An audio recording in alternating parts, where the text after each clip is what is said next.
got a hint about this announcement from the Defense Department's website. It says that it has something to do, this announcement, with the U.S. Space Command headquarters. So we should know more about that within the next hour or so. The president is already in the Oval Office preparing for that announcement that we will be in for. And then there's this other big issue that you guys were just talking about with all those sound bites, crime, especially over a holiday weekend. Officials here are talking about crime in big cities as a threat to Homeland Security. And so they've now got the Homeland Security Secretary, Kristi Noem, running point on trying to make people safer.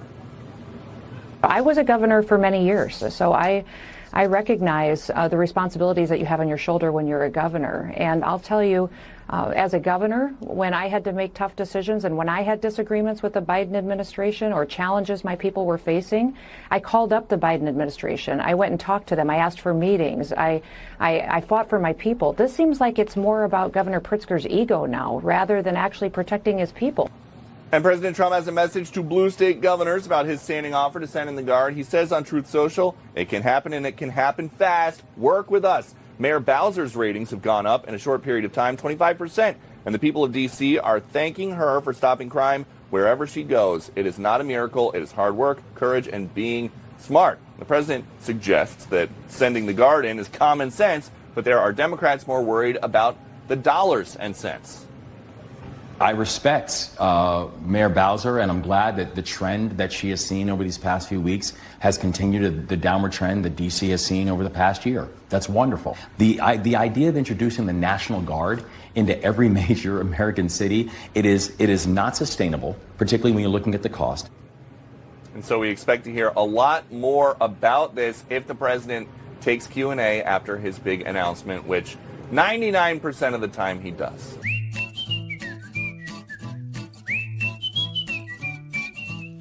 Cheap bronze scrap. If it was gold, I would have melted it.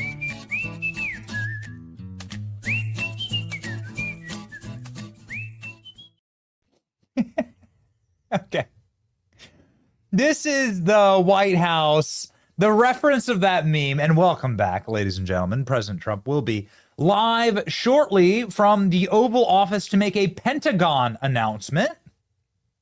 We believe this to be an announcement having to do something with Space Force and renaming the Pentagon the Department of War instead of the Department of Defense, which would, of course, be awesome. That's exactly what that department is supposed to do and would send a message. And we hope that happens live on our screen right now. However, I don't even think we have a holding screen, do we?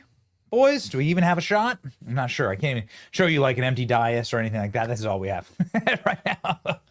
So we're rocking and we're rolling. And as soon as the president is live inside of the Oval Office, we will be live with him. The meme of Donald Trump throwing a black bust out of the White House window. Well, I can show you exactly what that is all about. So there was a video that was captured at the White House over the weekend. And you could see in this video that there is a black bag, some are describing. What do you think? There was something black that was thrown out of the White House. Okay, here it is again. Well, there's more. There's more of it. So something is being chucked out of the window. Now, I've covered the White House for a long time. I lived in D.C. for a while. I've never seen anything thrown out of a White House window. So no one's quite sure what this is. The White House said, it's contractors doing contract work. Okay. Donald Trump's doing a ton of restoration of the White House. He's building entirely new wings inside of the White House. He's redone flagpoles, the Rose Garden. He's apparently redoing something in the West Wing. He was on the roof the other day on the West Wing saying he's going to put up nuclear missile silos in the West Wing. President Trump has totally given a massive facelift to the White House. This is the Lincoln bedroom. This would be like the schematic would be the private room inside the Lincoln bedroom. So what do you think it is? What do you think is being chucked out of the White House window here? I'm not sure. We'll find out. Maybe President Trump will talk about it. But something got thrown out of the White House from the window onto the ground below. And I don't know what it is. Guess your guess is as good as mine. Let me know in the chat. What do you think this was.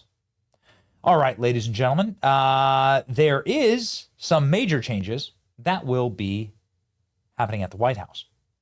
Now, ALX, do we have that photo of the Hall of Presidents, the Wall of Presidents there? I know there's a photo of Donald Trump doing that. I know there's a photo of Donald Trump walking the corridor looking at the new Wall of Presidents. Donald Trump is going to be placing a Wall of Presidents. Some people are saying maybe this is a bust of Barack Obama being thrown out the window. Barack Obama's portrait, along with George W. Bush's portrait, has already been effectively moved out of view inside of the White House. And so maybe this is Donald Trump. So you're saying there's a chance this could potentially be Donald Trump personally throwing the bust of Barack Obama out the damn window. We know that Donald Trump is going to be placing some brand new material inside of the White House. He's going to be putting up a bunch of portraits right here in this colonnade in the White House. Now, Alex, I know there's a photo of this. You keep holding out on me. I know there's a photo of President Trump standing there with Judge Jeanine staring at this wall and looking at the new portraits. All producers, Jack, Ashley, Danny, this is your call. Get me this photograph. It's been posted. I think it's Margot Martin. I'm not sure. But there's a photo of Donald Trump with all the portraits that he's going to put up outside, like inside of this colonnade. And he's assessing these giant, beautiful frames. And he did an interview recently with the Daily Caller, this reporter named Reagan Reese. I don't know her that well. She seems like a very nice person. Reagan Reese hears me and President before our interview yesterday. He's very much alive and more coming soon. This is, of course, the blue and on conspiracy theory that Donald Trump had died over the weekend. This was the #1 trending topic on the left. I want to show you like where their moral and mental state is. Donald Trump had a day without a single event. Donald Trump had a day without an event. And they all decided that President Trump was dead.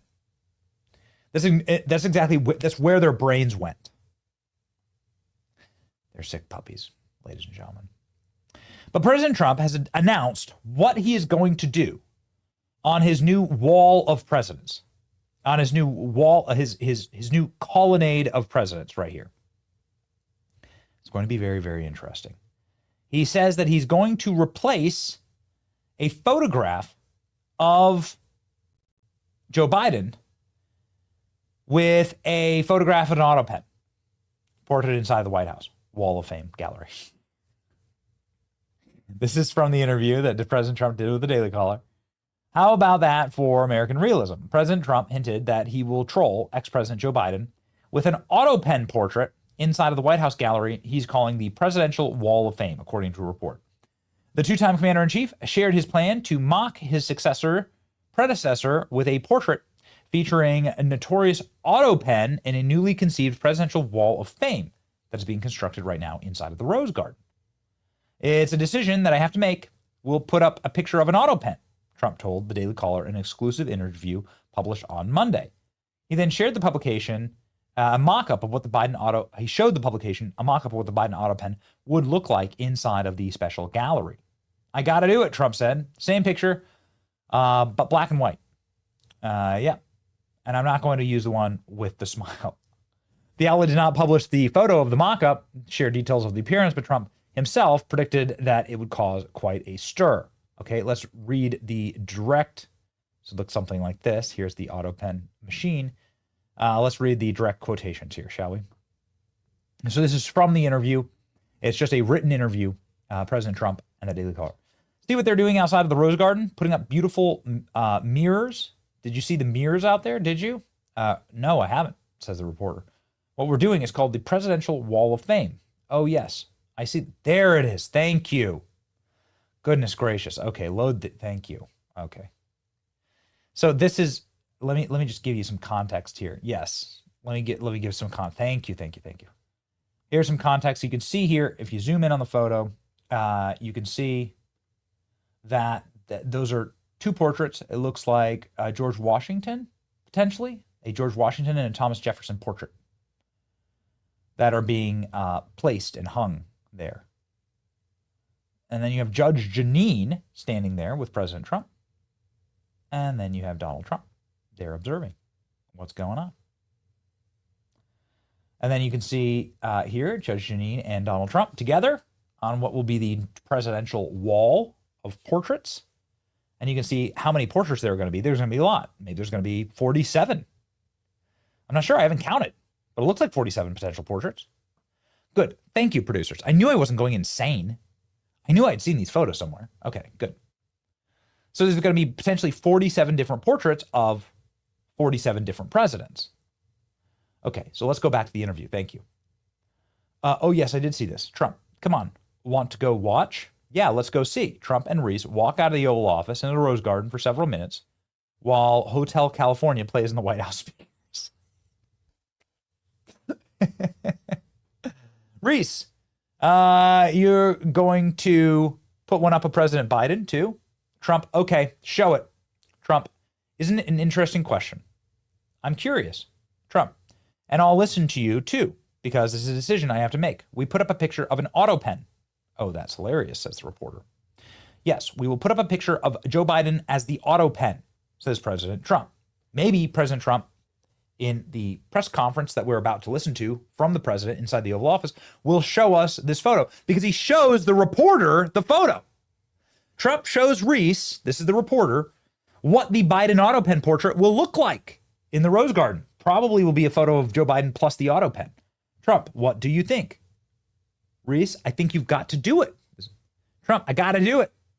It's actually good. Because Reese, I'm going to put this up in the transcript. People are not going to be happy that I gave you advice on this. But I think it's very Trump. Trump, you know, she could have said that, right? It's going up in about 2 weeks because it's all being prepared. Okay. So now I've read you the direct transcript there. President Trump is going to be putting and here's, I think, a photo of potentially President Trump, yes, and then the reporter. You have Stephen Chung there, and then you have Caroline Leavitt, who is sitting with her. And you have President Trump taking those questions. Goodness, look at the stack on the president's desk. Would you look at that? Goodness gracious. Look at that pile of work.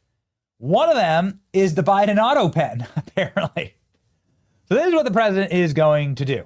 This is now making big national headlines that Donald Trump is going to put up a portrait.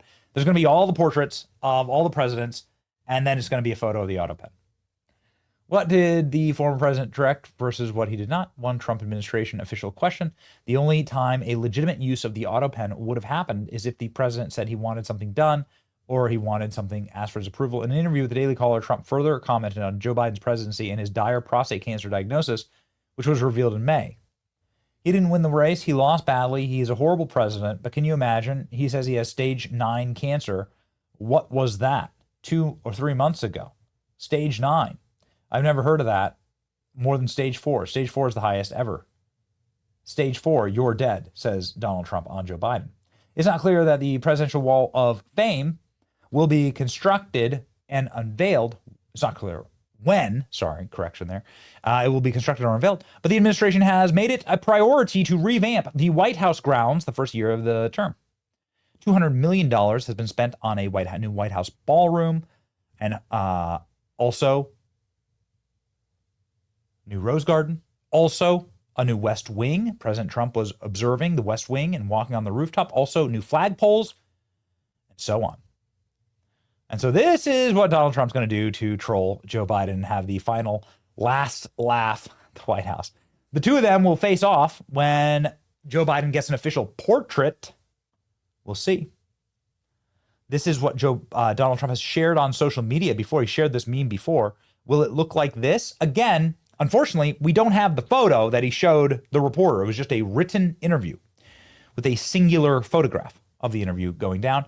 We don't have it, but this is what President Trump has shared on social media before. It's going to be up in about 2 weeks, says Donald Trump, so be prepared. Will President Trump talk about it today? I don't know. I hope so. You can see there. It's going up in about 2 weeks. I can't freaking wait for the meltdown here. You can see there, like these little boxes. That's the little hall of fame, the wall of fame, as they say. Well, there you go. Ladies and gentlemen, it's going to be a pretty fascinating series of events. Oh my, look at this. I forgot that JD shared this. So here's JD Vance. What is this? In March 16th, JD Vance sharing this. This is President Trump sharing this photo. And then JD Vance sharing it gets 30,000 reposts, 213,000 likes, 8,000 comments. Many of the comments are JD Vance memes. All right. So that's a major announcement that happened over the last couple of hours, and we'll see what happens. I mean, just a reminder that Donald Trump has moved the Obama and Bush portraits to a hidden stairwell, so nobody can even see the Obama portraits anymore. He replaced the Obama portrait with a fight, fight, fight portrait of himself, which is pretty awesome. President Trump relegates Obama Bush portraits to the White House stairwell where no one can see them. In the private section of the White House. And what has been replaced is right here. Some new artwork at the White House. There you go. This is what currently, I was able to see this in person at a White House event a couple months ago. And it was glorious. Just beautiful. Just beautiful. Portrait. It's great. Trump also showed the world leaders. The world leaders were standing there in the corridor. Do we have that clip? Pretty neat. Donald Trump had all the European world leaders, and he pointed right to this moment. And he's like, "That was a bad day." I know AALX. That's a Margot Martin video. He says that was a bad day. So Donald Trump has gone off on the Autopen before. Here's President Trump during the flagpole construction for Donald Trump's 100-foot flagpoles on White House grounds, talking about Joe Biden and his Autopen usage. Here we go. I mean, so much of our effort goes to getting people out of the country that should have never been here in the first place. What he's done to this country, it's not him. He had no idea what was going on. Everybody knows that. It's other people.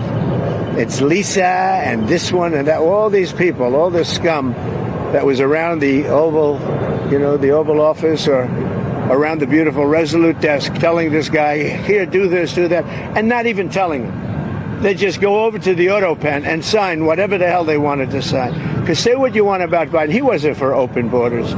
He wasn't for transgender for everybody. He wasn't for men playing in women's sports. But he has no idea what the hell. He has no idea. And they were very upset. They wanted Bernie Sanders. And after about a week of this guy, they said, wait a minute, we just hit gold. This guy has no clue. He'll do anything we tell him. And then they realized they don't even have to get permission. They just go up to the Autopen. That's a subversion. That's a takeover of our government. And you people ought to start looking at it. That's a takeover. Now, I love in D.C. people who are like, we're currently being attacked because we said that D.C. is a crime-ridden, failed narco hellscape.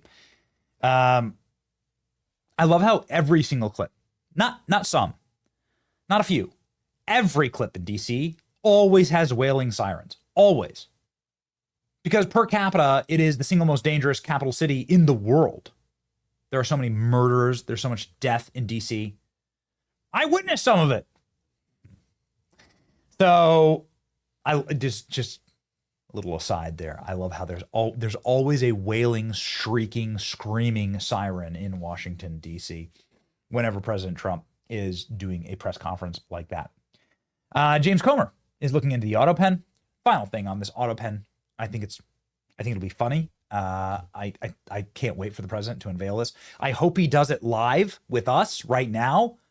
I think that we're imminently ready to go into the Oval Office and watch President Trump with his announcement. No doubt Pete Hegseth will be there. All that we know is that is a massive Pentagon announcement. We'll see. Ladies and gentlemen, here's Jamie Comer on the Autopen scandal. With the 4 people that you, in fact, are going to have transcribed interviews with and and the president's doctor, Kevin O'Connor. I would imagine there are a lot of other people you want to talk to, too, but let's start with these 5. Yeah, well, obviously the physician, he's the one that continuously told America that Joe Biden was in tip-top physical condition. He was mentally sharp. He was physically sharp. We now know that to be 100% false. The 4 staffers aren't well-known staffers. These 4 staffers operated behind the scenes. But while we're starting with them, Sean, we believe these are the staffers that were responsible for using the Autopen.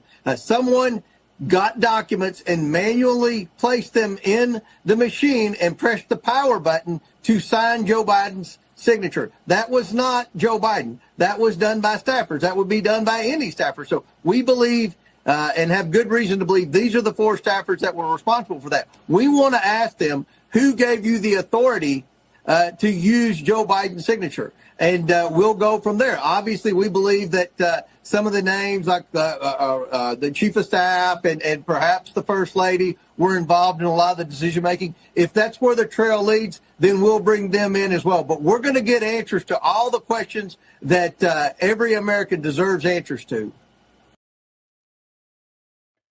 Well, ladies and gentlemen, what will happen next? What will happen next? We hope and pray that the president, as we have said, unveils this masterpiece live today, right here. But we'll see. We'll see. I'm going to send a tweet about it. Like, please show us. Like, show us live. Well, ladies and gentlemen, there's more news. Some of this is sad, and some of this is quite alarming. So, they've hidden Barack Obama's portrait at the White House, maybe for good reason. I'm not sure. Barack Obama's remained hidden. He's not doing many public appearances. The main public appearance that Barack Obama made recently was to go on his wife,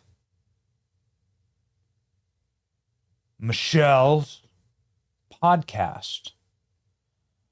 Now, it was very interesting interview. It was extremely strange.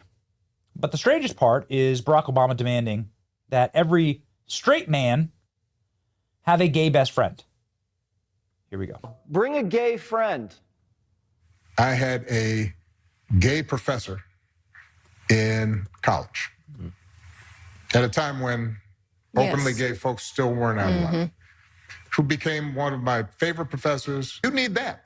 To show empathy and kindness. And by the way, you need that person in your friend group so that if you then have a boy who's gay or non-binary or what have you, they have somebody that they can go, okay, I'm not alone in this. Yeah. Right? So the moment that clip surfaced, people kept bringing up Larry Sinclair. Now, Larry Sinclair is the man who allegedly had gay sex with Barack Obama. And he's been famously on the record talking about this, probably the single most notable time, even though he's done and spoken about this extensively and with anybody who will ask, was on Tucker Carlson's show. Tucker Carlson, quite famously, was not allowed to have Larry Sinclair on, but as soon as Tucker went independent from the corporate space, he was able to do this interview. And it shocked the world. Kind of hard to listen to, frankly. But Larry Sinclair had his life destroyed by coming out and saying that when Barack Obama was simply a state senator, he was a coke-fueled degenerate that used me for drugs and for sex. Larry Sinclair has been saying this for a long time. He didn't stand to gain anything by it. As far as I know, he never got a penny. He got bankrupted and destroyed. The MSM went and savaged him. The Democrat Party savaged him, and Barack Obama was able to crush and end this man. But Larry Sinclair continued for decades to tell his story, the exact same story. Here he is telling this story on Tucker Carlson's show. I had no idea that he was a representative in the Illinois House. I had no idea he was in politics. I just knew that he was supposedly married and at the time was going through some issues with the marriage. He said that? That was made clear, yeah. Did he say what kind of issues? No. Do you remember? No. So you said, I'm looking for someone to wake up. He knows you're referring to cocaine. I know where to get it. What happens next? We get back in the limo. The driver takes us wherever it is that Barack had instructed him to take us. I had given Barack $250 to pay for coke. He gets out, comes back. I start putting a line on a CD tray to snort. And you're in the limo? Yep. Driving or parked? No, the driver's driving. Yep. I start to put a line on a CD tray, and I just happen to notice that he pulls something else out of his pocket. And next thing I know, he's got a little pipe and he's smoking. So I don't have an issue with it. I mean, some people smoke, some people snort. Smoking the cocaine? Yes. So as I'm doing a line, I just start, this is the part where you kind of make your move to see where things are going. So I just started rubbing my hand along his thigh to see where it was going, and it went the direction I had intended it to go. So the night became somewhat active sexually and drug-wise in the limo. So you hit on him. Did he seem shocked by that? Not at all. Yeah. I mean, if you're smoking crack with a stranger in the back of a limo, like, you got to imagine things might go crazy places. Well, not only imagine it, I look at it this way. I've done a lot of crazy things in my lifetime. I'm a pretty good judge of character, and I pretty much know whether or not I can move in a certain direction with an individual. I didn't feel that I was going in the wrong direction. I just wasn't so sure how much I could trust the individual at first. Okay. So the reason why we're replaying this clip of Larry Sinclair is that Larry Sinclair has now died. According to recent news reports, Larry Sinclair is deceased. We're not exactly sure how. So it's a very odd. We're getting like to Hillary Clinton levels of peculiar deaths inside of the Obama orbit, but let's go ahead and read. Breaking news. The man who allegedly had gay sex with President Obama, Larry Sinclair, has passed away. Horrified to hear this. He was a kind man. Got the opportunity to collaborate during the exposing process. I pray for peace for his family. Larry Sinclair has died. The final days were extremely painful and lonely. Sinclair first publicized his claim in 2008 in a YouTube video alleging that on November 6th and 7th, 1999, while Obama was an Illinois state senator, the two met in Chicago through a limousine driver and engaged in sexual acts and used drugs together. They claimed that Obama procured $250 worth of powdered cocaine and snorted it in the back of a limousine and then in a hotel room. Sinclair further accused Obama of involvement in covering up a December murder of a choir director at Obama's church, whom Sinclair described as another one of Barack Obama's gay lovers. He also suggested ties between Obama, Reverend Jeremiah Wright, and other figures of alleged scandals. These allegations gained traction online, but were widely dismissed as baseless by mainstream media and fact checkers. And then he has re-upped this from September 6th, 2023, Tucker Carlson, episode 22 of his podcast. Larry Sinclair says he had a night of crack cocaine-fueled sex with Barack Obama, and that Obama came back for more the next day. Assess yourself. Here's our interview.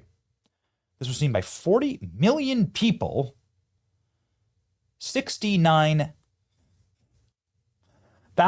reposts, 194,000 likes, 18,000 comments, including one from Elon Musk.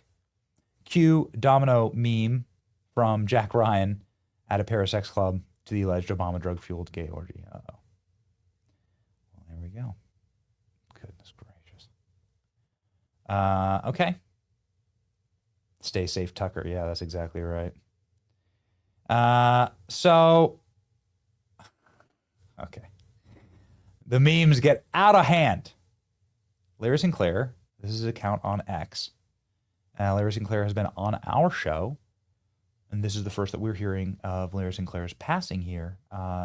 Taking care of us, Larry Sinclair, R.I.P. Let's go ahead and check the account here. Obviously is a man who had a very interesting life. I know that people on our team have met him before, and he was, emphatic and magnanimous, I suppose, would be the right way to say it. But here's what Larry Sinclair has to say. Let's, in a strange series of tweets here.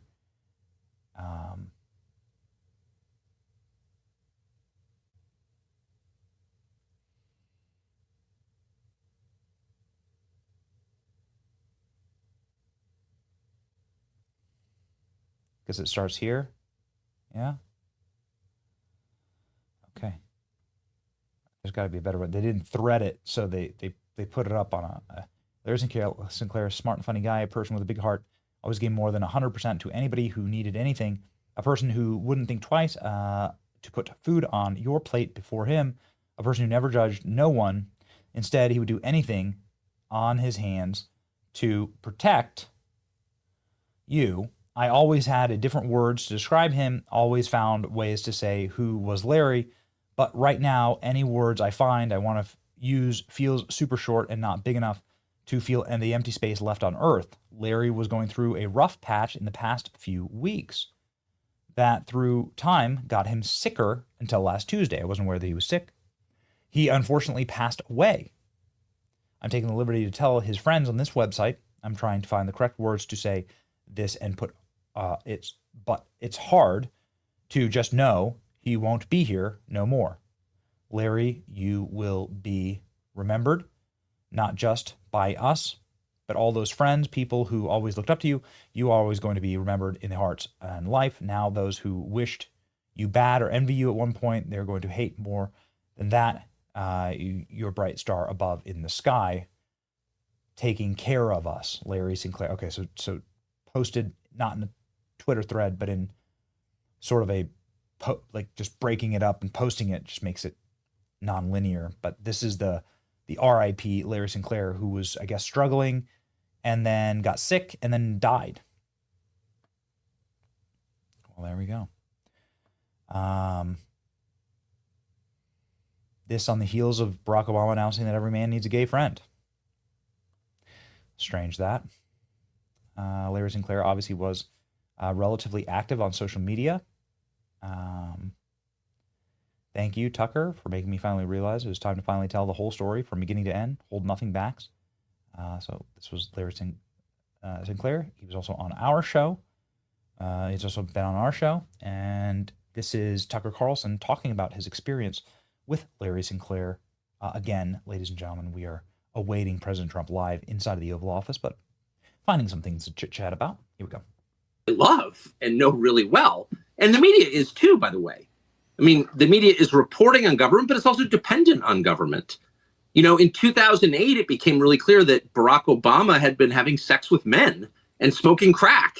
And a guy came forward, Larry Sinclair, and said, I'll sign an affidavit. And he did. I'll take a lie detector. And he did. I smoked crack with Barack Obama and had sex with him. Well, that was obviously true. Nobody reported it, not because they were squeamish about sex or drugs, but because the Obama campaign said anyone who reports on this gets no access to the Obama campaign. And so they didn't report on it. So that happens. That's just one small example, but that happens all the time with lots of different issues. Now, do you believe that transpired, or do you believe the guy is legitimate, or both? Oh, the Larry Sinclair story? Oh, that definitely happened. Oh, for sure. I mean, I've talked to Larry Sinclair about it, and definitely it happened. I mean, Larry Sinclair's been in and out of prison during one period. I mean, 40 years ago, he was in and out of prison. He's got a criminal record by definition. He's, poor. He's got a disordered life. He's missing a tooth. Like, he's not, an Atlantic fellow. He's not going to the Aspen Ideas Festival. I think he has a record of deception. Obviously, he does. But this story, if you listen to it in detail, is clearly true. I mean, there's just I'm going to do an interview with him and you can hear it. And again, it's not going to change the world that Barack Obama likes dudes. I think this was well known. Barack Obama said so himself in a letter to his girlfriend. And by the way, that's kind of Barack Obama's business. I'm not attacking him for liking dudes. I'm just saying the amount of lying. Tucker Carlson going in, letting Tucker Carlson off the corporate media chain, one of the greater gifts to the online media ecosystem, perhaps. Larry Sinclair, somebody who spoke not just with Tucker about this, but also with Dinesh D'Souza. And so let's just go ahead and lock in the stories here and just look at this honestly. Again, we don't know what the mystery was of Larry Sinclair's passing. We know that there does seem to be always mysterious amounts of deaths around some of these powerful people. And locale of a place called Huntsville, Alabama. We're live. Forever to be known from this point forward as Rocket City. Okay, so Huntsville, Alabama. We love Alabama. I only won it by about 47 points. I don't think that influenced my decision, though, right? That didn't, right? But we had a lot of competition for this, and Alabama's getting it. Huntsville in particular. So congratulations, everybody. Katie, congratulations. This will result in more than 30,000 Alabama jobs and probably much more than that, and hundreds of millions of dollars of investment. And that's billions, because it can't be millions. It's billions and billions of dollars. Most importantly, this decision will help America defend and dominate the high frontier, as they call it. I want to thank Secretary Pete Hegseth. He's doing a fantastic job. And Secretary of the Air Force, Troy Mink. Troy, thank you very much. Great job you're doing, Troy. This is such a big deal. This is one that everybody wanted to know. What are you doing? I also want to thank Senators Katie Britt, and I want to give my condolences. Your grandmother, her grandmother just passed away. She was 100, right? 100, and she loves you, Mr. President. Well, and she was very proud of you. Thank you very much. Very, very proud of you. So thank you, Katie. Wonderful woman. She must have been. To produce you indirectly, I can tell you she had to be. Tommy Tuberville, who's a great coach. And I won't say anything about what happened with Alabama football this weekend. Let's leave that out. But you're not used to that, right? You're not used to that. But Tommy, Auburn won, that's right. They did. So you're happy. Tommy's been a great senator, as you know, and a fantastic guy all around. He was also a tremendous coach. House Armed Services Committee Chair Mike Rogers. Thank you, Mike. Where's Mike? Mike, thank you very much. You're doing great, Mike. Representatives Barry Moore, all great friends, Robert Adderholt, Gary Palmer, and Dale Strong. Thank you all very much, fellas. Appreciate it. In my first term, I created a thing called Space Force. So important. You know, we were losing the race in space very badly to China and to Russia. And now we're far and away #1 in space. And reestablish Space Com with a mission to protect American space assets and detect any threat to our homeland. We initially selected Huntsville for the Space Com headquarters, yet those plans were wrongfully obstructed by the Biden administration. And as you know, they moved them to a different locale. And today we're moving forward with what we want to do and the place that we want to have this. And this will be there for hopefully hundreds of years. That's where it's going to be. I will say I want to thank Colorado. The problem I have with Colorado, one of the big problems, they do mail-in voting. They went to all mail-in voting. So they have automatically crooked elections. And we can't have that. When a state is for mail-in voting, that means they want dishonest elections, because that's what that means. So that played a big factor also. In Huntsville, Space Com will play a key role in building the Golden Dome, as you know. That's going to be a big thing. Everybody wants to be a participant in it. Missile Defense Shield, we're going to be having a Golden Dome that the likes of which nobody's ever seen before. The finest, the best. And by the way, Canada called. They want to be a part of it, and that'll be great. But Canada wants very much to be included in that, and we're going to work something out with them, I hope. It will also ensure that our technological capabilities, of which we're way ahead of anybody else, there's nobody close, remain unmatched long into the future. So I'd like to ask Secretary Hegseth to say a few words. He was very much a part of it. And really, everybody behind me was. Every one of these people would call me and lobby me. I said, Katie, I don't want to talk to you anymore. I know what you want. She said, that's right, sir. That's what I want. And they got their way. So I just want to congratulate. These are really special people. They're politicians in many ways, but they're great patriots, I think even more so than politicians. So they fought very hard to get it, and it's an honor to give it to Huntsville. Pete, say a few words, please. Thank you, Mr. President. As usual, right place, right time, for the right reason. In your first administration, you established the Space Force at a time when we knew we had to be looking to that domain of space. You also reestablished SpaceCom to ensure that priority was put in place, and you, through the Air Force, independently identified that Huntsville, Alabama was the right place to put it. For other reasons, in the next administration under Biden, they decided to move it somewhere else. Well, during that time, the DoD Inspector General, the Government Affairs Office, they did their own assessments, and where did they say SpaceCom should go? Huntsville, Alabama. So what you're doing today, Mr. President, is restoring it to precisely where it should be based on what the Space Force, the Air Force, your leadership believes will give us strategic advantage in the future. That is Huntsville, Alabama. We are way ahead in space, but this will ensure we stay leaps and bounds ahead because that's the most important domain. Whoever controls the skies will control the future of warfare. And Mr. President, today you're ensuring that happens. Thank you. Thank you very much. Katie, would you like to say something? Mr. President, we are grateful for your leadership on this and restoring Space Command to its rightful home in Huntsville, Alabama. This delegation has worked together, both chambers, both parties, to make sure that Huntsville was the place that Space Command called home. As was mentioned, obviously the Biden administration chose to make this political. What we want to do is put the safety and security of Americans first. We want to make sure that our warfighter is put first, and we want to make sure that America continues to lead. And today, Mr. President, you've allowed that to happen. Thank you. Thank you very much. Tommy, please. Yeah, thank you.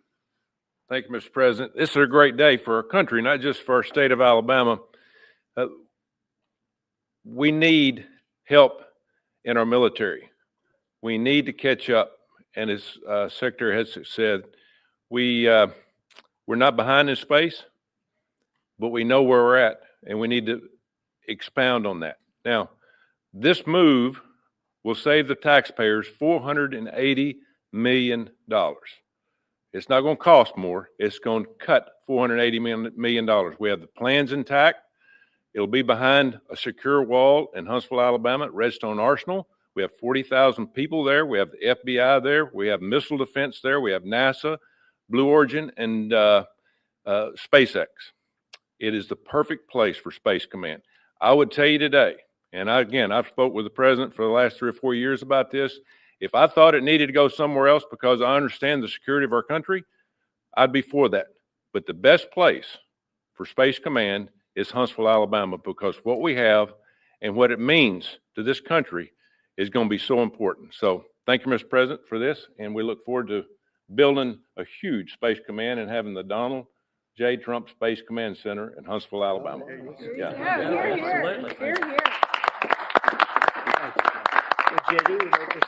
Sure. Well, Mr. President, thank you. I'll be very brief here. I lobbied the president hard to put it in Ohio, but he said these people behind us, these Alabamas, are just too powerful and too persuasive. And so it's in Alabama. But as Tommy said, this is exactly the right place for Space Force and Space Command. I think Americans ought to appreciate the fact that you can't win the battle of the future unless you control the skies. The cyber security, the communications, the entire infrastructure of the battle in the 21st century will be in space. So it was a visionary move in the first administration for the president to set up Space Force. And I think an equally visionary move to make sure that Space Force is right where it should be in Huntsville, Alabama. Thank you, sir. Thank you very much. Gentlemen, anybody want to say anything? Would you like to say? Mr. President, another promise made, another promise kept. You think about it, Redstone Arsenal is critical to national security. The president said when you were the 45th president, let's do what's right for national security. And today, that's exactly what we're doing. It's not because of this or that. It's because it's right for national security. You think of the 21 categories that were evaluated to determine what was best for national security. all indicators pointed back to Huntsville, Alabama, and Redstone Arsenal. We have the right people at the right place at the right time. Mr. President, on behalf of the people of the 5th Congressional District and all of Alabama, thank you for keeping your word. Absolutely. Thank you very much. Anybody? Let me just say, Mr. President, I want to say thank you. And thank you for doing this because it was the right thing to do. When they looked at all the numbers, Huntsville was the place to go. And like you say, it was unfortunately pulled out, but you made it right. So I want to just say thank you again for a grateful nation, and to the state of Alabama, we're very grateful. Thank you and God bless. Thank you. Thank you, Mr. President. Throughout history, militaries has always understood that whoever could hold the high ground held the advantage. Space is the ultimate high ground. And what we're doing with moving the Space Command to Huntsville is absolutely critical to our maintaining dominance in that sphere. And it goes hand in hand with what we're trying to do with the Golden Dome and missile defense to defend against anyone else who tries to enter that sphere. So thank you, Mr. President. Thank you very much. Please. Go ahead. Thank you, Mr. President. And obviously, national defense is a huge issue. And when you look at the scores, Alabama was #1. And for political reasons, it was moved out of our state. But, Mr. President, thank you for making priorities of defense and the warfighter and the safety of this nation. And in the big, beautiful bill, that Golden Dome will be built in Huntsville, Alabama, and we're grateful for that. Thank you.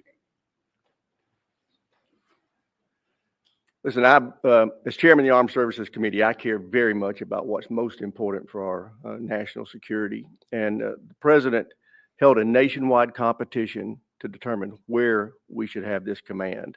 If y'all remember, at the end of that competition, where Alabama came in first, there was a lot of complaints from the other states who did not place well. He said, we'll do it over with new criteria to accommodate your concerns. Alabama came in first in that second competition. His Secretary of the Air Force reviewed the results, said it was fair, and the president named Huntsville. It was the Biden administration that decided to make it political, even though his own Secretary of the Air Force said it was a fair competition and it should be in Huntsville. So I want you to know I appreciate this president standing up and being strong and saying he's going to make this right and put it where it rightfully belongs. That's Huntsville, Alabama. Thank you very much. Good job. So thank you all very much. You are going to leave me alone now. You're not going to call me anymore and talk about this subject, right? You promise? They'll start something else. But I just want to congratulate you. It's a very big deal. When you come out and when you leave the room, you'll see that we just over the last few minutes literally shot out a boat, a drug carrying boat, a lot of drugs in that boat. And you'll be seeing that and you'll be reading about that.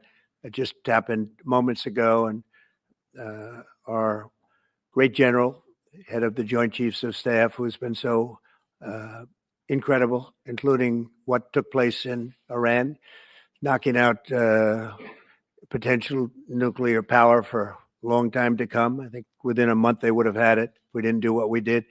But he gave us a little bit of a briefing. And you'll see. And there's more where that came from. We have a lot of drugs pouring into our country, coming in for a long time.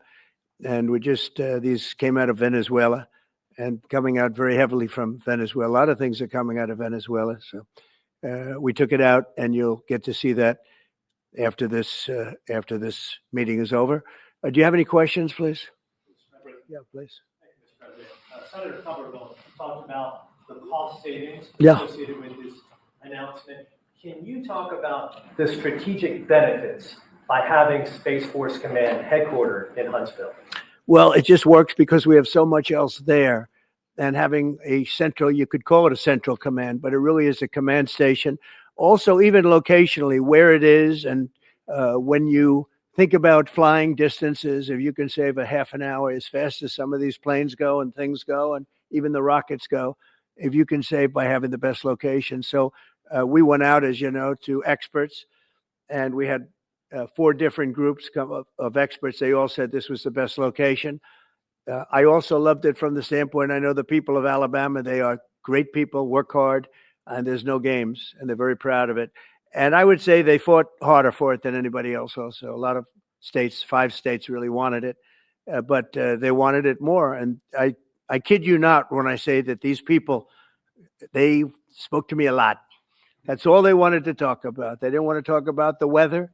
They only wanted to talk about moving to this location, moving to Alabama, Huntsville in particular. So we're honored to do it. They really wanted it badly, and they got it. Peter? President Trump, something completely different, but about a big viral social media trend over the weekend. How did you find out over the weekend that you were dead? You see that? No. People didn't see you for a couple days. 1.3 million user engagements as of Saturday morning about your demise. Really? I didn't see that. You know, I have heard, it's sort of crazy, but last week I did numerous news conferences.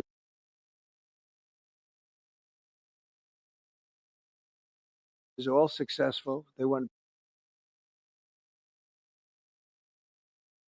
Ladies and gentlemen, I don't know what's happening with Very our well, like- production, but something is This is obviously going very terribly off, so And our then producers will fix I it didn't do any immediately. for 2 days, and they said there must be something wrong with him. Biden wouldn't do him for months. You wouldn't see him. And nobody ever said there was ever anything wrong with him, and we know he wasn't in the greatest of shape. No, I heard that. I get reports. Now, you knew I did an interview that lasted for about an hour and a half with somebody, and everybody saw that was on one of your competitors. I did numerous shows and also did a number of truths, long truths, I think pretty poignant truths. No, I was very active over the weekend. They also knew I went out to visit some people at the club that I own pretty nearby on the Potomac River. And no, I've been very active actually over the weekend. I didn't hear that one. That's pretty serious stuff. Well, it's fake news. You know, it's just it's so fake. That's why the media has so little credibility. I knew they were saying like, is he okay? How's he feeling? What's wrong? I said, I just left. And it's also sort of a longer weekend, you know, it's Labor Day weekend. So I would say a lot of people know I was very active this Labor Day. I had heard that, but I didn't hear it to that extent. Go ahead, Peter. We know that this country has a huge problem with school shootings. You've said that you're open to sending the National Guard pretty much anywhere. Would you ever consider sending an armed National Guardsman to every school? Well, we have a big problem with school shooting, but we also have thousands and thousands of schools that run perfectly. You know, they talk about you can do things construction-wise, and that's really I think nobody knows more about construction than me. You can build the construction doors. You can build what they call safety doors, where they lock on the outside, the inside, and every place else. Well, but if one of these lunatics happens to get through, then the police can't get in. Then they're looking for keys all over the place, and it takes a lot of disadvantages to doing, spending billions and billions of dollars and actually making it safer in some way for some of these lunatics that we're dealing with. But I don't think so. I've thrown out the concept. We have great teachers that love our children. The parents love the children. Teachers love the children too. And if you took a small percentage of those teachers that were in the military, that were distinguished in the military, that were in the National Guard, et cetera, and you let them carry, that's something that a lot of people like. I sort of liked it. I'd have to be studied, but they're trained. They know about weapons. You can't do it with every teacher because most teachers don't know, and but I always thought that would be an alternative. But it just we've had a lot of instances. Other countries have also. They have different kinds of problems than we have, but we do have there's something going on, and it's a bad thing. Yes, please. Have you spoken with President Putin in the past week? Have you spoken with President Putin in the past week? Yeah, I don't want to. I have learned things that will be very interesting. I think in the next few days you'll find out. Consequences if there isn't some type of announcement of a meeting with President Putin and President Zelensky? And what could those consequences be? We're going to see what happens. We're going to see what they do and what happens. I'm watching it very closely. Last week, they lost 7,000 between the two countries, 7,313 soldiers, to be somewhat exact, for no reason whatsoever. And they're Russian and they're Ukrainian, but, they're soldiers. I want to see it end. Yeah. Have you decided you're definitely going to send National Guard troops to Chicago? I didn't say when, but the answer is, look, Chicago's very interesting because I watched Pritzker get up and say we don't need help, we're safe, but 2 weeks ago, they had 6 people murdered, and they had 24 people hit by bullets. Last week, as you know, it was 7 people, 24 people hit, and 7 people died. And then over the last 2 days, that was the crown jewel. They had, I guess, 9 or 10 killed, and 50 hit with bullets. And you have this governor, Get Up, who's a terrible governor. Probably he and Gavin Newsom would be probably the 2 worst and most naive. They're naive. Either they're naive or they're very untruthful. And he'll say, we don't want any protection. We don't need.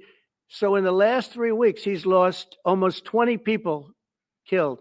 There's no place in the world, including you can go to Afghanistan, you can go to places that you would think of. They don't even come close to this. Chicago is a hellhole right now. Baltimore is a hellhole right now. Parts of Los Angeles are terrible. If we didn't put out the fires, and I mean the other fires, the bullet fires, they didn't do a good job with it. They should have had the water coming down, like I said. You know, we had to release the water. We had to go in and release the water to LA. It's so badly run. But if I didn't send the National Guard into Los Angeles, I would be making an announcement today. I'd be talking about Huntsville, and I'd simultaneously be saying, by the way, the Olympics is not coming to Los Angeles. If we didn't do that, and even the sheriff, the top law enforcement person in Los Angeles said, we could not have handled it without them. So that's what he said. Make your mind up on Chicago, though? Well, we're going in. I didn't say when. We're going in. When you lose, look, I have an obligation. This isn't a political thing. I have an obligation. When we lose, when 20 people are killed over the last 2.5 weeks, and 75 are shot with bullets. So let me tell you a little story about a place called DC, District of Columbia, right here where we are. It's now a safe zone. We have no crime. It's in such great shape. You can go and actually walk with your children, your wife, your husband. You can walk right down the middle of the street. You're not going to be shot, Peter. You're safe. Everyone likes you anyway. They probably wouldn't do it. But it's so dangerous. And there are people in this audience that you've suffered greatly. There are people in this audience that have been mugged and hurt badly, and they don't want to talk about it. Maybe you were very brave in talking about it. You made quite an impression on a lot of people. I appreciate it. But there were other people in this room that have been hurt very badly just walking down the street in D.C.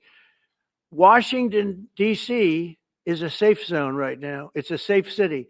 The restaurants are open.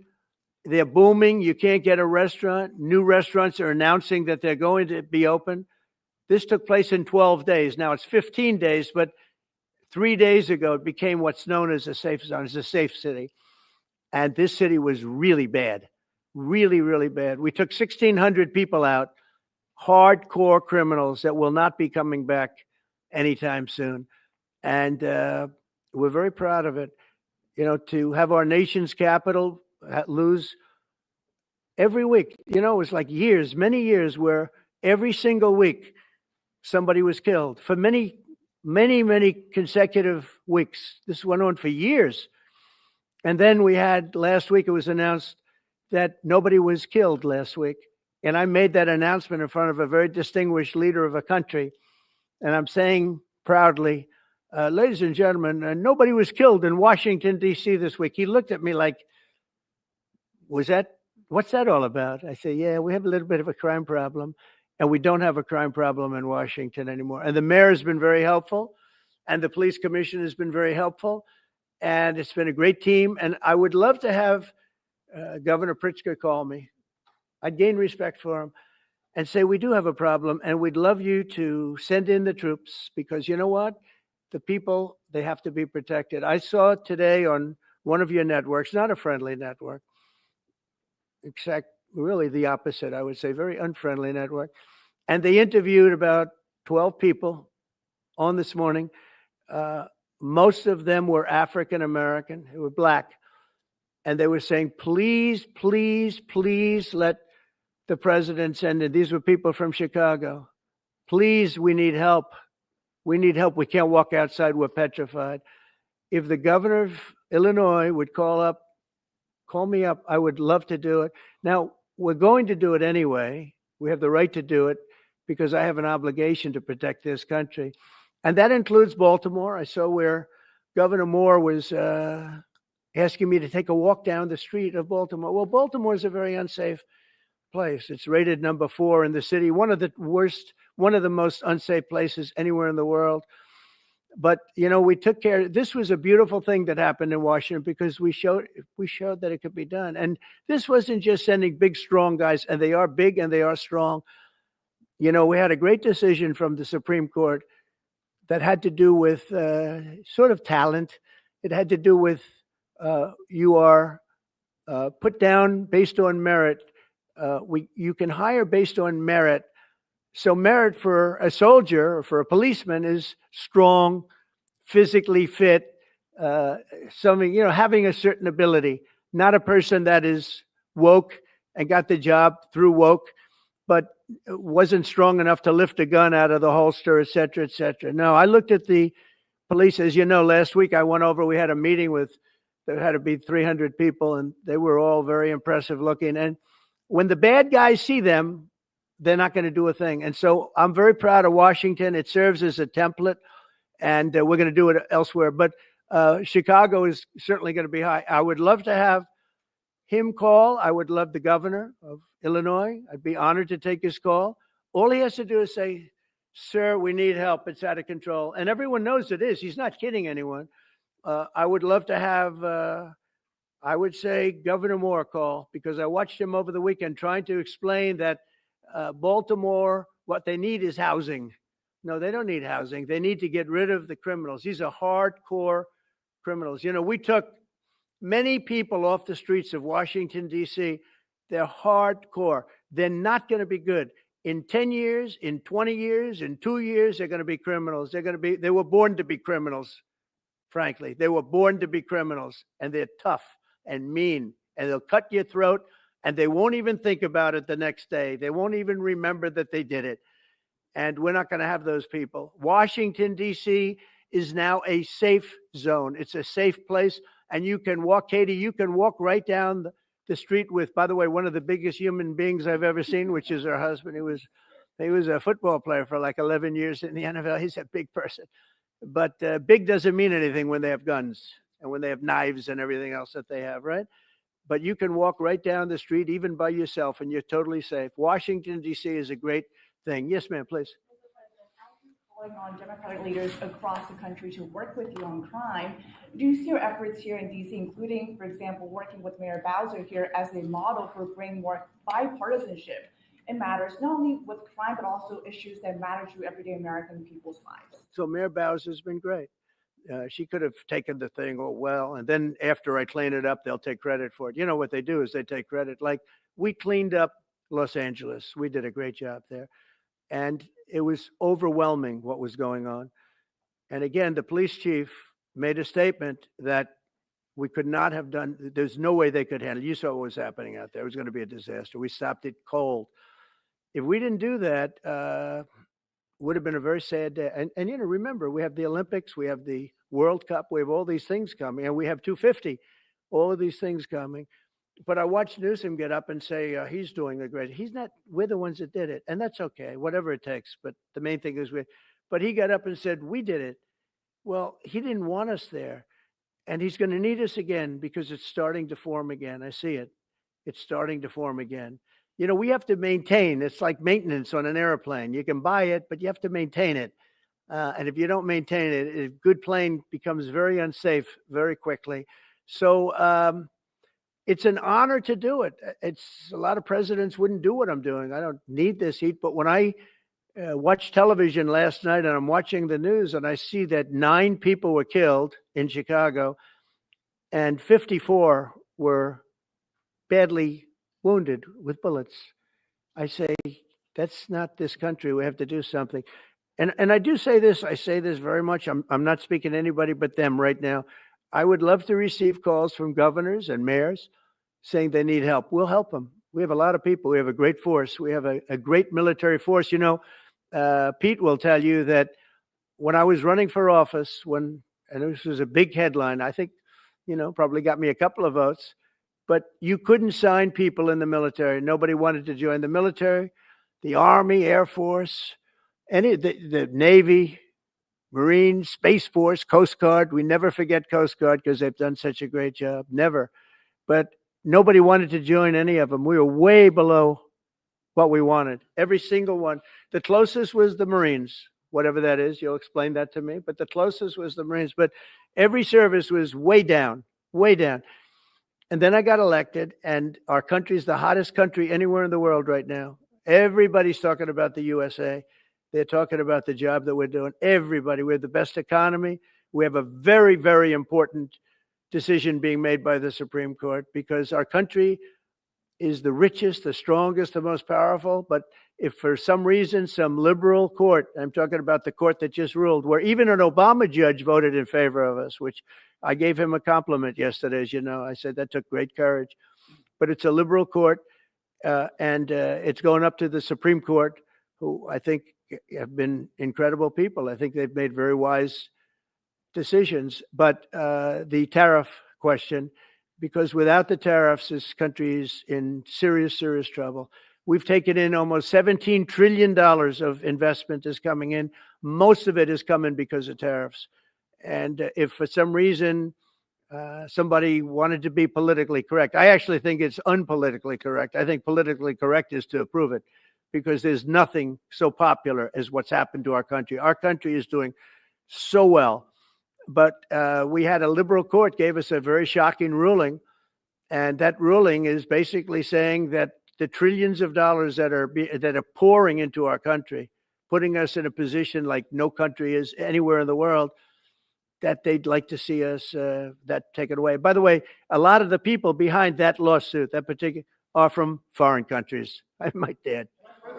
There's a video that is circulating online now of the White House where a window is open to the residents upstairs and somebody is throwing a big bag out the window. Have you seen this? No, that's probably AI generated.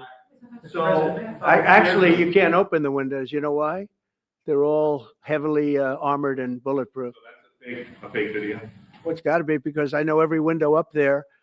The last place I'd be doing it is that because there's cameras all over the place, right? Including yours. No, but every window, I've never seen a window that's, in fact, my wife was complaining about it the other day. She said, love to have a little fresh air come in, but you can't. They're bulletproof. And number one, they're sealed. And number two, each window weighs about 600 pounds. You have to be pretty strong to open them up. No, that has to be, where was the window? Let me see.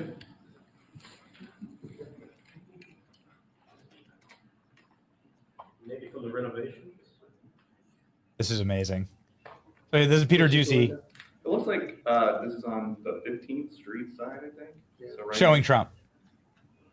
Yeah, The clip that we started off with. Those windows they're all sealed. You can't open them. That's so strange. It's the kind of thing they do. And one of the problems we have with AI, it's both good and bad. If something happens really bad, just blame AI. But also they create things, it works both ways. If something happens that's really bad, maybe I'll have to just blame AI. But there's truth to it because I see so many phony things. I saw something as I was growing up from the time I was a baby till now. I said, who did that? It was AI generated. So it's a little bit scary, to be honest with you. But those windows are all very heavily sealed. Thank you, Mr. President. I want to follow up with what you were saying regarding that federal appellate court that ruled against you and your administration as it relates to your ability. Well, they ruled against our country, the court, and they ruled against us before. It's a very liberal court. Partisan in your Well, it certainly is. It certainly and is. in fact, it was along ideological lines, 7-4. Well, except that we actually got one of the Obama judges that was appointed by President Obama voted in favor of the tariffs because he felt it was imperative for our country to thrive and survive even. And I gave him credit. I said, you know what? That took a lot of courage for him to do it because you don't see that often. So my question is, I suspect you're going to appeal that all the way to the Supreme Court. Well, we already have, yeah. In fact, we're doing something else. We're going to be going to the Supreme Court, we think, tomorrow because we need an early decision. I mean, look, the financial fabric of our country, we're a rich, incredible country right now. And we're able to, other countries use tariffs on us for years, and we never did. Jenny, I did a lot during my first term, but then we had COVID and we had to focus on other things. You couldn't be tariffing Italy, Spain, France, as they were dying by the thousands and millions. But we did with China, and China paid us billions and billions of dollars. And I started the process, but then I had to end it a little bit because of COVID. We focused on that. But no, it's a very important decision. And frankly, if they make the wrong decision, it would be a devastation for our country. We've taken in trillions of dollars. And by the way, all these countries signed agreements. As an example, they're all happy. Everybody's happy. But some whack job put in a lawsuit. It went before a very liberal court, and the liberal court ruled, it was 11, they ruled 7-4, with one of the most liberal of them all voting in our favor because they're patriots. I think I give tremendous credit to that judge. And now it's going to the Supreme Court. Now we're going to be asking for early admittance. We're going tomorrow, and we're going to ask for an expedited ruling because, when you look at the stock market's down today, the stock market's down because of that, because the stock market needs the tariffs. They want the tariffs.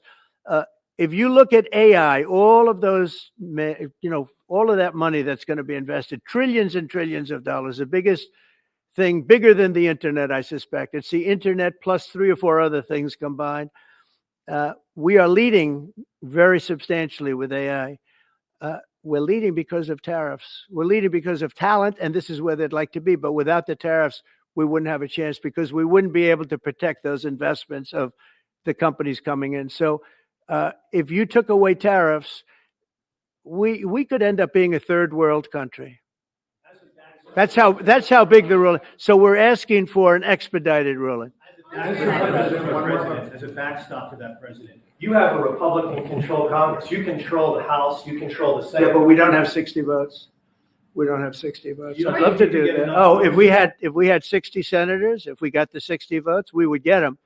But we need 60 votes, and we need, a certain number in the House. I think we'd get, I don't know, we have about 5 of them here. Would everybody agree with me on tariffs? Without tariffs, we're a different country. We have taken in so much money. And here's the thing. We signed a deal with Japan. They're paying us hundreds of billions of dollars. We signed a deal with South Korea. We signed a deal with the European Union. We signed a deal with Europe. And those countries are paying us $950 billion. And they're happy about it. They're okay. As one of them said, it's amazing that we got away with it so long. One of my friends, a leader of one of the countries, and they're fine with it. They all signed.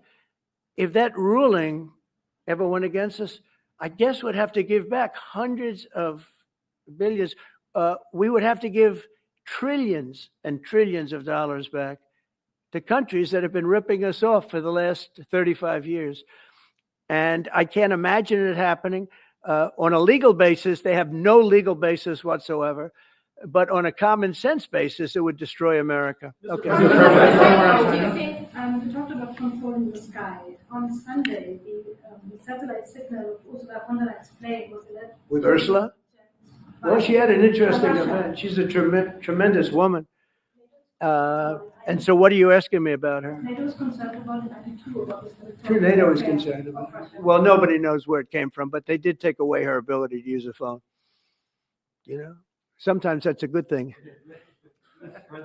Sometimes that could happen to me. I'd be very happy. Mr. President, reducing the tariff on India from 50%. What does that mean? Are you considering taking away some of the tariffs that you've imposed on India? No, we get along with India very well. But India has, you have to understand, for many years, it was a one-sided relationship. Only now, since I came along, and because of the power that we have with tariffs, India was charging us tremendous tariffs, about the highest in the world. They were about the highest in the world, number one. And we therefore weren't doing much business with India, but they were doing business with us because we weren't charging them. Foolishly, we weren't charging them.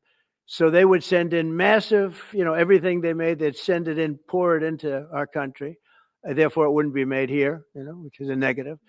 But we would not send in anything because they were charging us 100% tariffs. And, I'll give you an example. Harley Davidson. Harley Davidson couldn't sell into India. There was a 200% tariff on a motorcycle. So what happens? Harley Davidson went to India and built a motorcycle plant. And now they don't have to pay tariffs. Same thing as us. So what we're doing is literally thousands of companies are coming into the U.S., car companies, AI, but, you know, more traditionally car companies. We have so many car company factories under construction or being designed right now. And they're coming from China, they're coming from Mexico, I must tell you, and they're coming from Canada. A lot of them coming from Canada. But they're coming into our country because they want to build here. And they want to build here for two reasons. Number one, they'd like to be here. And number two, the tariffs are protecting them. And number three, they want to avoid paying tariffs. When they build their cars here, they don't have any tariffs to pay. You know, when you build here, you don't have any tariffs. Mr. President, Go ahead, in please. light of the Minnesota shooting last week, the Department of Homeland Security is now awarding more than $100 million to hundreds of faith organizations across the country to help them ramp up security. What's your vision for further protecting religious liberty across the country amid incidents of threats? And So violence? religious liberty is so important. And we're talking about every religion now. And we're doing things on that nobody else has ever done. And we're going to be having a big announcement in about 2 weeks on that question. Yeah, please.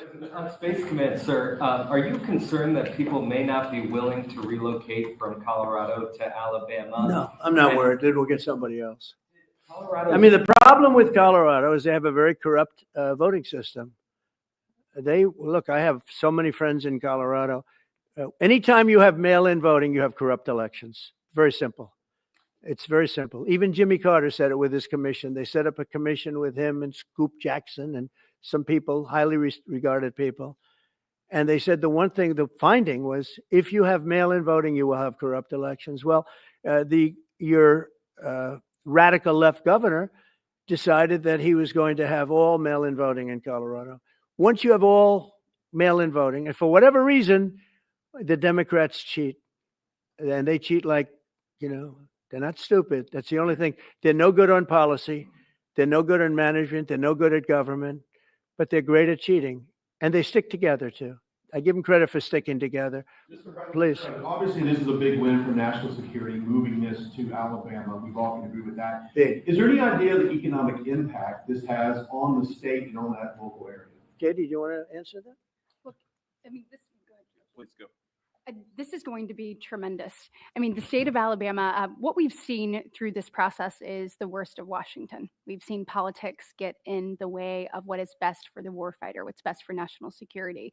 And the state of Alabama is about to show the country the best among us. So we know the economic impact is going to be tremendous. There at Redstone Arsenal, we're proud to house everything from the FBI to headquarters there for material command to a number of things. We obviously have NASA with Marshall Space Flight Center. And so this naturally fits within. When you look at the decision matrix that they placed in front of us, that's why we ranked so high, is because we have the resources necessary and the ability to build out quickly to meet the needs in front of us. As far as economic impact, it would be tremendous. Does anybody have an exact number? 1,600 jobs. With 3,000 spinoff. Look at this. This is teamwork right here. So we are really proud, and the people of Alabama are ready to get to work. And I've got a housing question, if you could, just for a second, Mr. Yeah, President. please. Owning a home and going about the American dream seems like it's out of touch for a lot of Americans. Just Yeah. recently, you pushed out a statement about addressing an emergency housing situation. That's right. We're thinking about doing that. Yeah, can you just? Well, we need a little help from the Fed. We have a man named Jerome Too Late Powell. You probably heard of him. He's too late. He's way too late. And the economy is so strong that it's pushing through that. Normally, it would have been much tougher, but we're doing so well that we're pushing through it. But it makes it very hard for people to get mortgages because too late is too late. Very simple. He's too late. And probably political, whatever. He wasn't too late before the election. Before the election, he was cutting rates, right? Because he was hoping that, I guess, Biden would get in, or that Kamala would. He was a big Biden guy. Explain that one. And then he was a Kamala person, but he was hoping, I guess, she'd win. I guess. I don't know. It didn't work out too well. But Yeah, we need a very serious cut. You know, I think that if you look back many decades ago, the United States was always the lowest, even if they were doing badly. The United States was, because without the United States, everything in the world would die. It's true. It's so powerful. It's so big, and I made it really big in the first 4 years. Then it started to degenerate with what this Biden administration did, but we built it up to a level that I never thought we could be at this quickly. We're the hottest, we're the best financially. The money coming in is so big because of tariffs and other things, but because of tariffs. Tariff gets us even those other things. Plus, it gets us great negotiating. I settled 7 wars, and numerous of those wars were because of trade. And numerous of the trade deals that I made were because of tariffs. It gives you a great negotiating ability. If that ability were taken away from us by a liberal court acting on essentially foreign nations, asking to get help from the United States government, when they've been doing this to us for 40 years, that's why we have $38 trillion in debt. We won't have it for long if they let us, if they allow us to do what everybody knows we should be able to do. Yeah, please. Mr. President, another Biden-era action that you're now reversing is that you signed a deal last week to make federal buildings adopt and embrace classical architecture styles again. Can you talk to us about why you do that, and also what's your vision? Well, we want to see beautiful buildings. Now, you know, it's in the eye of the beholder. I've seen architectural reviews over the years. I'm an expert at it. I've gotten a lot of great reviews, but I've seen buildings that I didn't think were very good get great reviews, and I've seen great buildings get bad reviews. So, but it's just a standard. We want to have a good standard. We're building something here, you know, for 150 years, they wanted a ballroom at the White House. We're doing something at the highest level using great architects and all. And, you know, it's very exciting. But we have a lot of interesting things happening architecturally in D.C. And D.C. is like a different place. And, you know, even the contractor said, sir, we walked down today, we feel like much safer. It's like a different place. Washington, D.C. is great. Now, we're going to also beautify it. We're going to put a topping on the roads. We're not going to rip them apart and take 4 years to build a road that was exactly the same by the time you build it.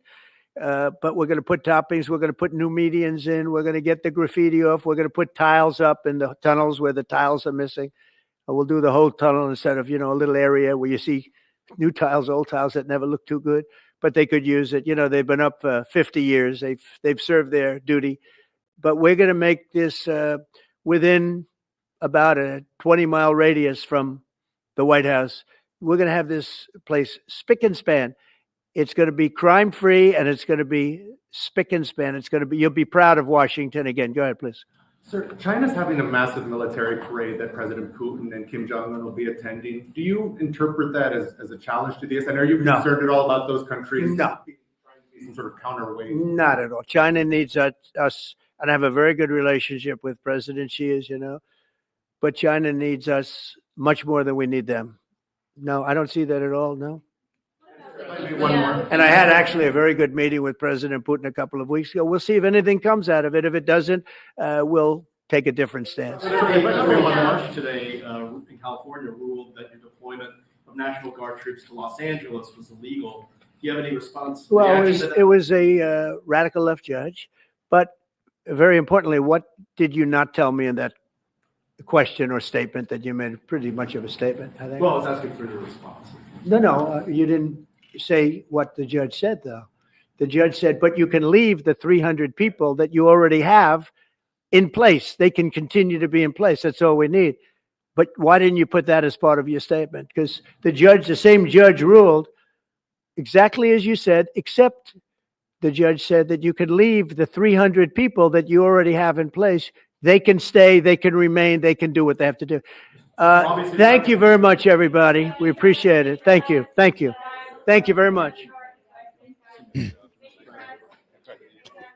As wide-ranging and wild as ever, President Trump saying that it's AI, the video of something being thrown out of the White House, saying he's going to be moving America's Space Force to Alabama. Oh, I needed this asset on. Here we go. There we go. So this is what President Trump, this was Peter Doocy showing President Trump this visual of something being something being chucked out of the White House. I've been telling Jerry to make a meme of this, but apparently Jerry is refusing to do so. So we will show you the meme template that is going to be really well, I think, received. This is a good one. It is President Trump seeing this video and then saying it's AI. So here you go. Ladies and gentlemen, a Renaissance painting. JD Vance peeking his head over. The official line from the White House is that this is a construction job that's being done.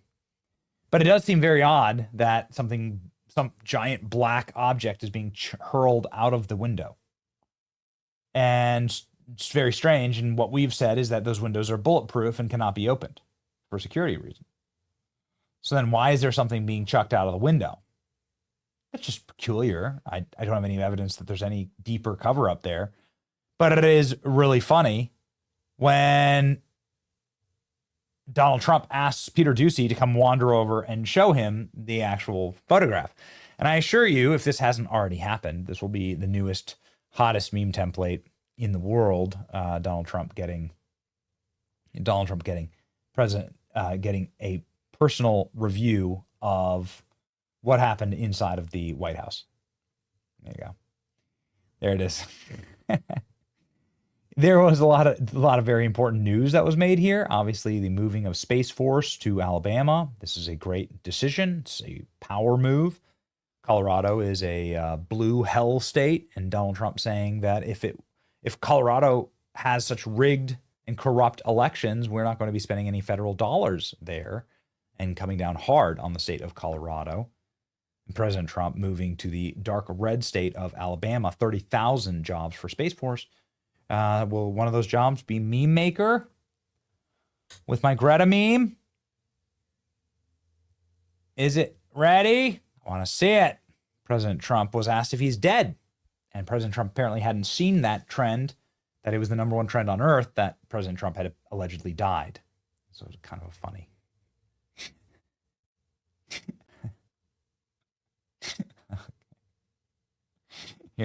Here's grand old memes. Jumping in on it quickly. There you go. Okay. Would you look at this?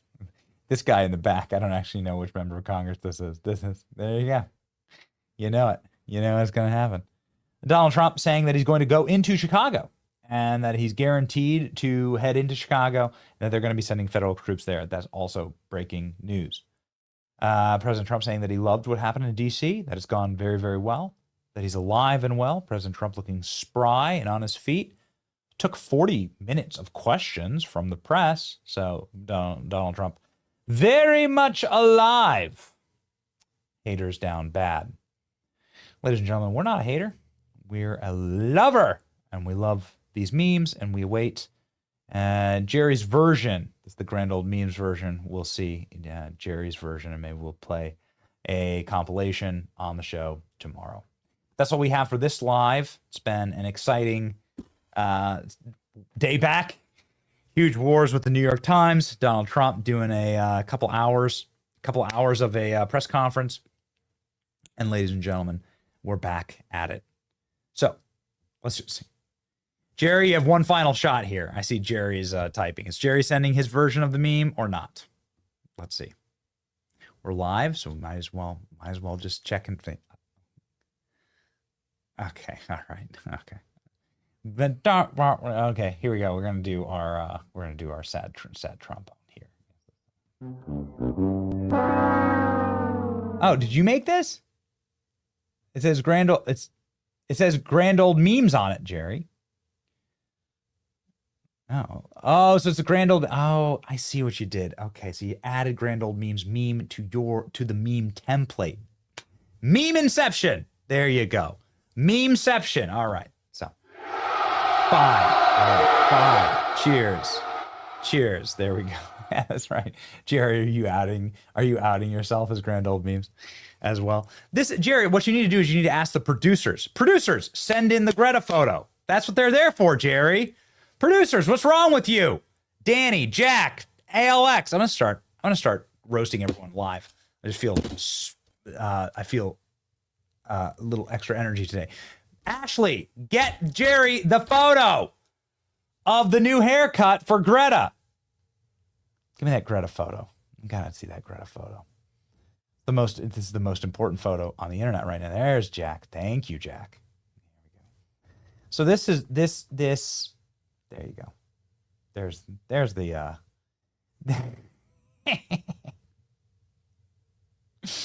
Yep, there it is. Look at that. Everyone working together at the company to make a meme for the stream. That's right. Okay. All right, ladies and gentlemen. We're back at it. I hear that there's going to be a lot of things going on, and it's going to be a rowdy week, and it's going to be, well, buckle up. There's going to be a lot more meme templates in our future. President Trump is having an emergency meeting tomorrow with, according to sources at the White House, he's going to be doing an emergency live on tariffs tomorrow. There was a judge that ruled that his tariffs were unconstitutional. And so, there we go. Expect us to be live tomorrow morning. Do we have a time for that? I'm not sure. But we do have, ladies and gentlemen, officially now, our meme template. Okay. Did you get a load of this? It's Greta's new haircut. Welcome back. It's your boy Benny. Thank you for joining us on this live. Remember, in the end, we win. So stay salty out there. See ya.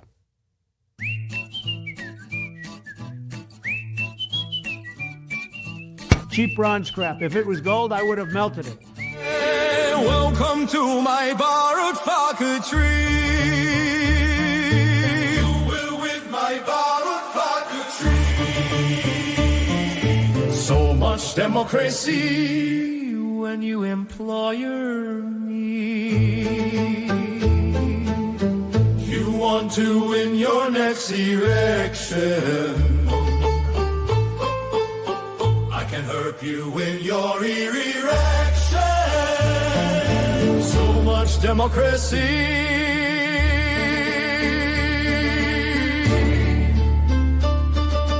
You will win with moderate faculty.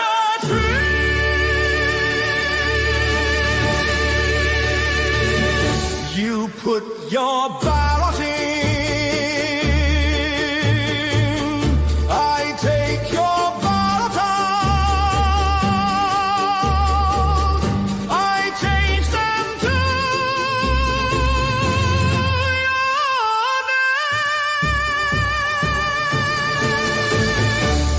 What democracy all about.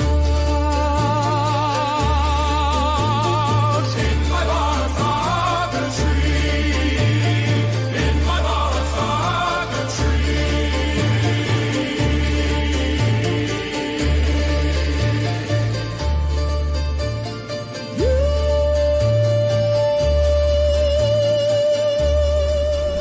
Benny Show, where the truth gon' be. Faith and freedom on your TV screen. Stand up strong, battle through the night. The Benny Show's here, bringing liberty to light. From the speeches to debates, Benny sharp like a blade. Cutting through the lies, watch the truth cascade. With the warrior's heart, this man never fades. You know it's prime time when Benny invades. From saving the nation to stories untold, the Benny Show's a storm, see the truth unfold. Stay in the loop, let freedom take hold. Salting all the libs, soul never sold. It's the Benny Show, where the truth gon' be. Faith and freedom on your TV screen. Stand up strong, battle through the night. The Benny Show's here, bringing liberty to light. Liberty to light. Bringing liberty to light. Liberty to light. Bringing liberty to life. From the speeches to debates, Benny sharp like a blade, cutting through the lies, watch the truth cascade. With the warrior's heart, this man never fades.